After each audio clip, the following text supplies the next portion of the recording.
జనసేనాని Pawan Kalyan political journey నా భూతో నా భవిష్యత్ అనే విధంగా సాగుతోంది. ఈ రోజు కాకినాడలో జరిగిన సంఘటన కేవలం తెలుగు రాష్ట్రాల్లోనే కాకుండా ఇండియా మొత్తంలో సెన్సేషన్ గా మారింది. వివరాల్లోకి వెళితే ప్రభుత్వం ఎంత కట్టడి చేస్తున్నా రేషన్ బియ్యాన్ని ఆఫ్రికన్ దేశాలకు రైస్ మాఫియా తరలిస్తూనే ఉంది. అది కాకినాడ కేంద్రంగా భారీ రేషన్ బియ్యం కొనుగోలు చేస్తున్న లవన్ ఇంటర్నేషనల్ ఎక్స్పోర్టర్స్ ను అధికారులు గుర్తించారు. వీరికి అడ్డుకట్ట వేయడానికి స్వయంగా రంగంలోకి దిగిన డిప్యూటీ సీఎం పవన్ కళ్యాణ్ తీసుకోవాల్సిన చర్యలపై అక్కడికక్కడే అధికారులకు ఆదేశాలు జారీ చేశారు.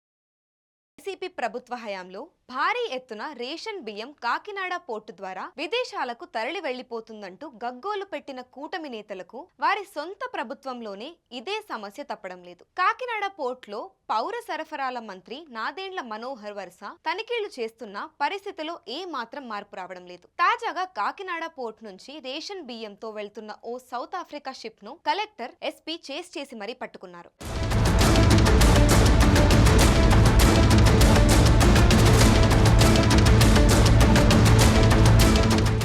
ఎవరో ఓనర్స్ ఎవరు వాళ్ళ పేర్లు తీయండి.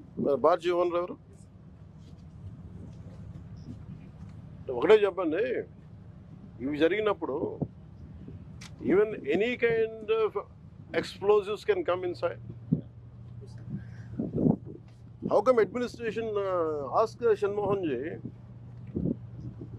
Under your guidance like if you are ignorant about it, SP గారికి కూడా పంపించమని ఎక్స్ప్లెనేటరీ నోట్ పంపించమని చెప్పండి.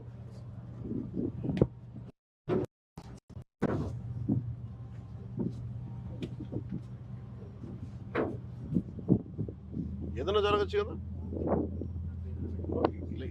ఇలాంటి నెగ్లిజెన్స్ వల్లే కదా కసాబ్ లాంటి వాళ్ళు వచ్చేసి దూరింది. And we have ONGC here. అంత ఈజీగా ఎలా తీసుకున్నారు అందరూ?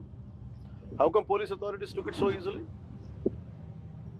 And do you think ఒకసారి వీళ్ళు దీనికి అలవాటు పడితే do you think they'll confine it only for rice? No. Coastal policing ఏది? అమేజింగ్ గ్యాంగ్ ఉంటుంది. అమేజింగ్ వాళ్ళు ఆన్ బోర్డు ఇమిగ్రేషన్ పోలీసులు ఫస్ట్ వెజల్ రాగానే ఆన్ బోర్డు ఇమిగ్రేషన్ పోలీసులు చెక్ చేస్తారు సార్. కస్టమ్స్ వెళ్తారు. Correct. Tomorrow some mishap happens.